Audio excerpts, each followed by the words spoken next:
Assalamualaikum warahmatullahi wabarakatuh.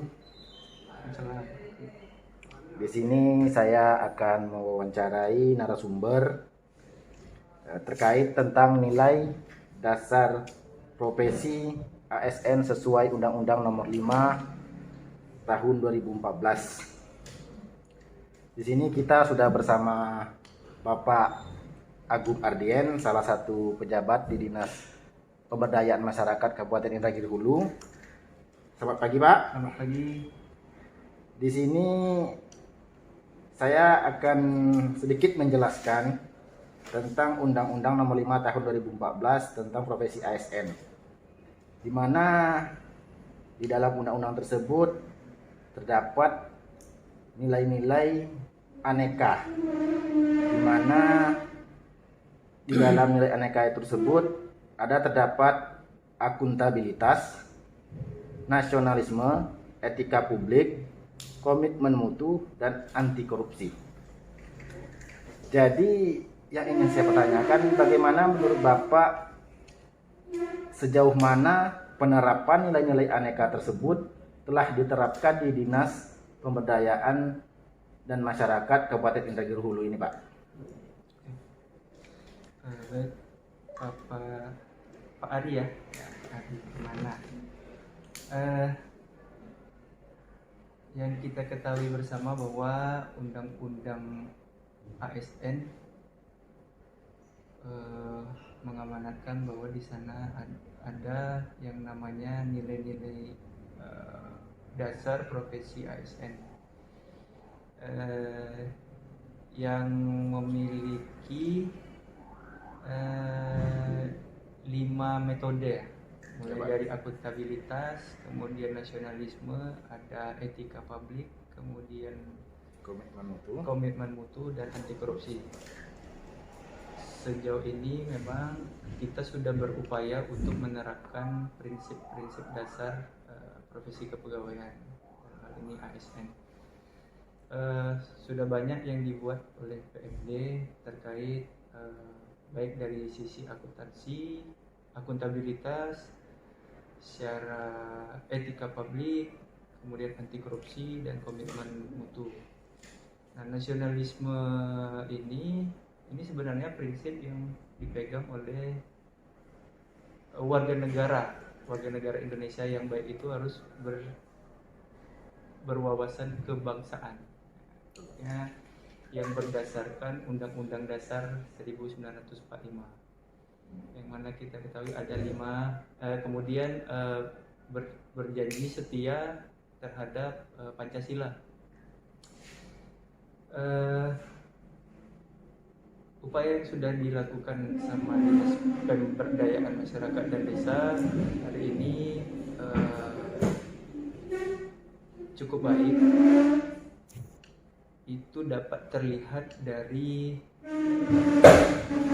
kalau di sisi akuntansinya itu bisa dilihat dari evaluasi kinerja PMD sendiri melalui sistem akuntabilitas kinerja instansi pemerintah. Tren kita pada 3 tahun terakhir itu meningkat 10%, walaupun sedikit namun terjadi peningkatan. Artinya ada pergerakan di mana kita mengarah kepada anjuran dari Undang-Undang ASN ini, baik dari sisi kinerja maupun anggaran. Untuk transparansi dan publish itu kita sudah punya beberapa web yang terbitan dari PMD, mulai dari perencanaan, penganggaran sampai dengan tusi masing-masing bidang kita sudah lakukan e-government juga. Kemudian terkait etika publik, tentunya kita harus menunjukkan serving dan pemberdayaan kita kepada baik masyarakat desa maupun pemerintah desa, baik dari sisi BKAD, Bina Keuangan dan Aset Desa, Pemberdayaan Masyarakat Desa, dan pemerintah desanya. Wujud-wujud itu sendiri sudah kita terapkan melalui berbagai macam program dan kegiatan. setiap tahunnya.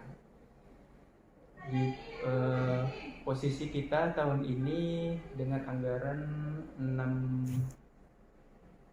sekian miliar, dengan realisasi sudah di bulan September ini mencapai 80%. Nah, itu dia. Untuk meningkatkan nilai-nilai tersebut ke depan, langkah apa yang harus kita laksanakan Meningkatkan.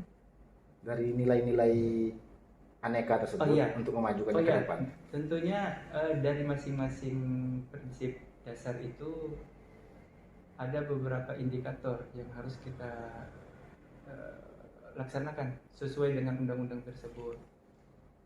Salah satu contohnya seperti anti korupsi, itu perlu kita memegang nilai kejujuran, kemudian ada di situ kemandirian, disiplin, tanggung jawab, keadilan. Nah, azas-azas inilah yang nanti membawa kita kepada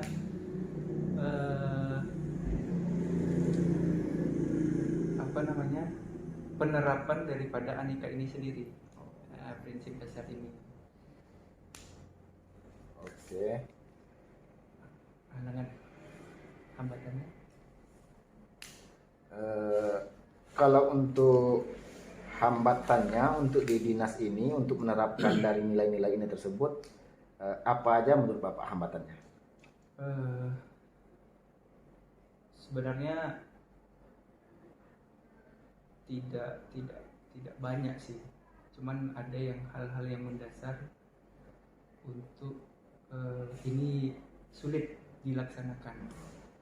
Pertama, proses mutasi yang cukup singkat dengan tren daerah kita yang menjadikan ketika seseorang ingin menerapkan Aneka ini, ada pejabat yang mengawasi, kemudian ada penekanan di sana, sudah dibina dengan baik sesuai undang-undang ini, kemudian dilakukan mutasi. Tentu ini menjadi hambatan untuk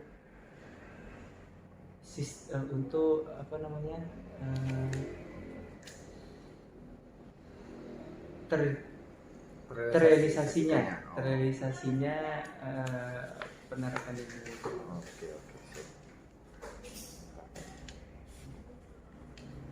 Oke.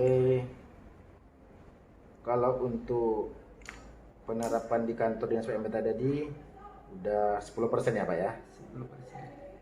Untuk langkah kedepannya kira-kira berapa persen target untuk mencapai ini? Oh iya, sesuai rencana strategi kita, untuk tahun depan kita akan coba meningkatkan kinerja maupun akuntabilitas kinerja kita menjadi 20%. Oke, 20%. Iya.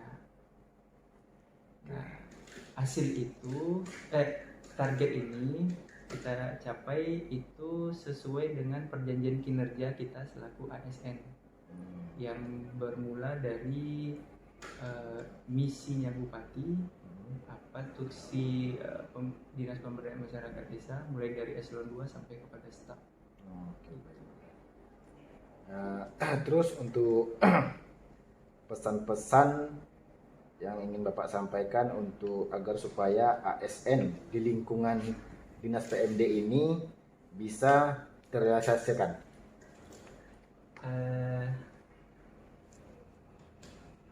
Saya pikir seorang pegawai negeri sipil harus memegang teguh apa itu hakikat seorang ASN. Nah, salah satunya adalah kita memahami betul apa itu undang-undang ASN. Berikut nanti dengan adanya PP tentang disiplin pegawai. Nah, karena kita merupakan bagian dari pemerintahan, kita terikat dengan adanya hukum. Artinya orang yang bisa memahami perkara hukum, insyaallah pekerjaannya dan karirnya pun tetap tentu terjaga. Harapannya kawan-kawan CPNS yang baru menjajaki masa kerja di awal untuk bisa memahami betul apa itu esensi profesi seorang ASN. Oke, baik. Terima kasih Pak. Baik, jadi kesimpulannya untuk menjadi seorang ASN hendaknya kita memiliki karakter aneka. Marilah kita mengimplementasikan nilai-nilai aneka tersebut di dalam kehidupan kita sehari-hari. Dan saya berharap melalui wawancara ini nilai-nilai aneka dapat terrealisasikan kepada seluruh pegawai ASN sehingga dapat diaktualisasikan dan melaksanakan tugas pokok dan fungsinya. Sekian, terima kasih.